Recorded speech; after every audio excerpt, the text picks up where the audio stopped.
წელს ჩარიცხულ სტუდენტებს შორის არის ორი უსინათლო,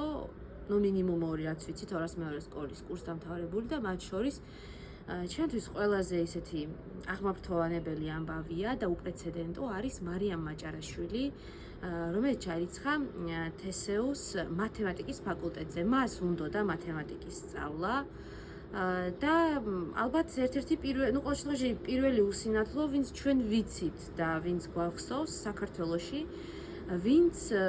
გადაწყვიტა, რომ გააგრძელოს მათემატიკის მიმართულებით სწავლა და პროფესიული განვითარება შესაბამისად და ეს ძალიან მიხარია, მართლაც უპრეცედენტო ამბავია. იმედი მაქვს, რომ თბილისის სახელმწიფო უნივერსიტეტი მას შეუქმნის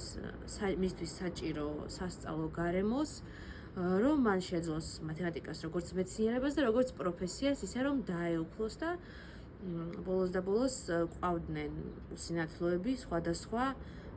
ცოდნით და სხვადასხვა სპეციალობით და არა მარტო თითზე ჩამოსათვლელ ფაკულტეტებზე, რაც აქამდე ხდებოდა.